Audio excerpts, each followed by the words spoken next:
Stocks our strategists feel are poised to deliver positive returns are featured now in their top stock picks of the week.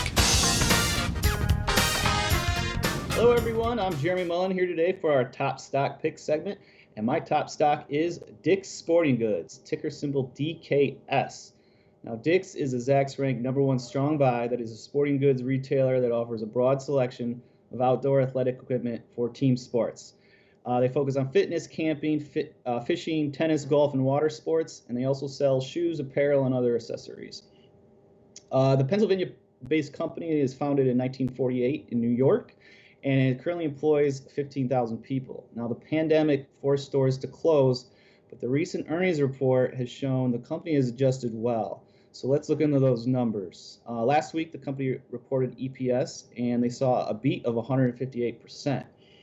Q2 came in at $1.86 versus the expected $1.11, and with revenues came in higher too, at $441 million versus the $349 million expected.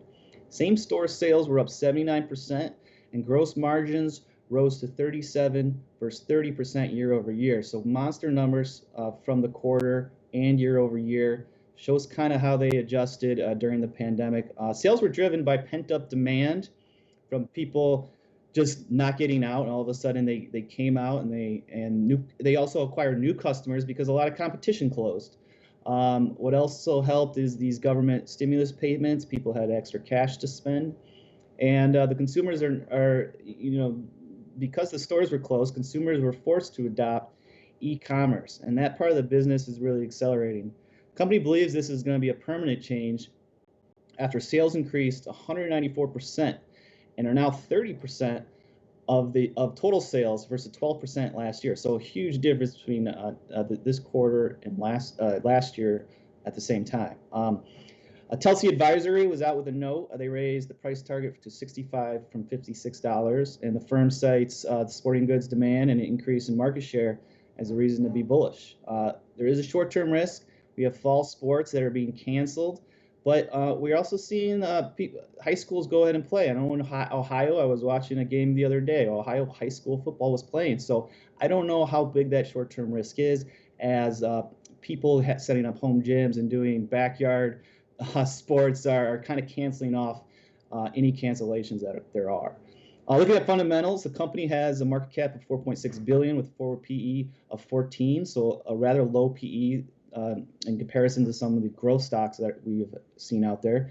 The stock has a Zacks style score of A in value, growth, and momentum.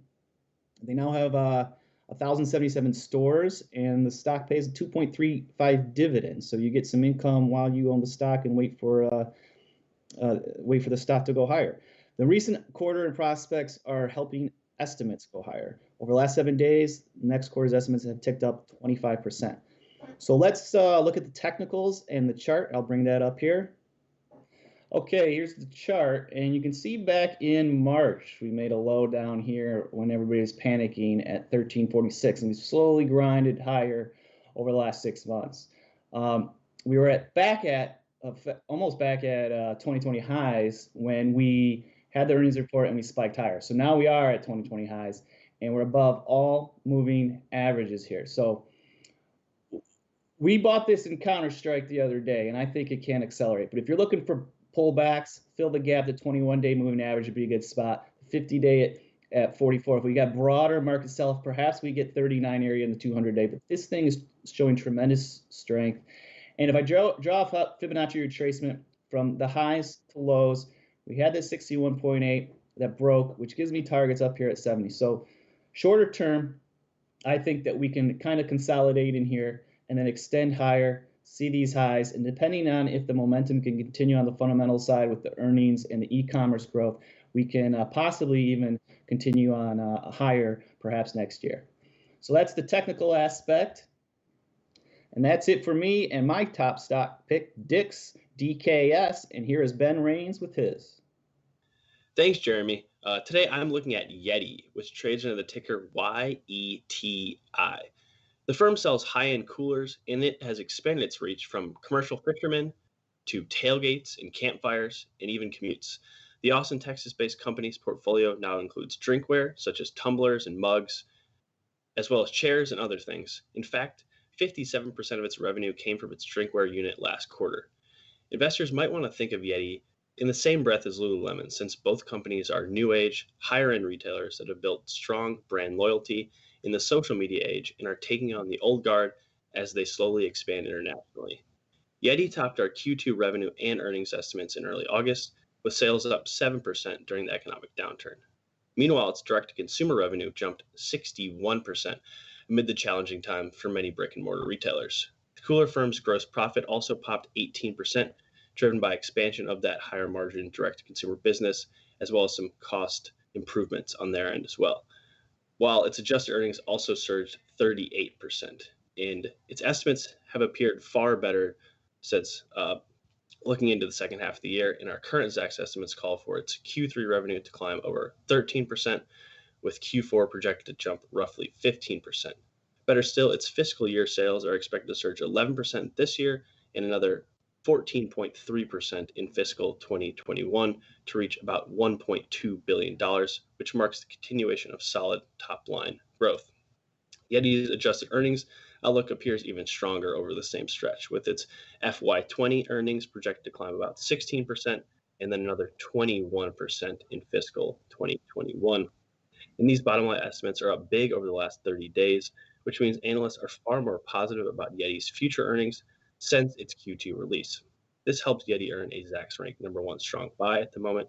Yeti also boasts a strong history of earnings beats, and it's part of the space that rests in the top 8% of our over 250 Zacks industries. Yeti also holds B grades for both growth and momentum in our style score system. And with all that said, Yeti shares have soared about 225% since the market's March 23 lows. This crushes Lululemon's 120% climb over the same stretch. And the stock is now up about 80% in the last 12 months. And it has cooled down a bit recently, which has it resting about 5% off its recent highs at around $51 per share. So it might set up a better buying opportunity there. And in the end, the company does look poised to grow its higher margin direct consumer business as it expands its broader reach among this group of upstart retailers that continue to take over market share. And amid all of this, Yeti also trades at a huge discount compared to Lululemon at 34 times forward earnings versus Lululemon's 69 times forward earnings.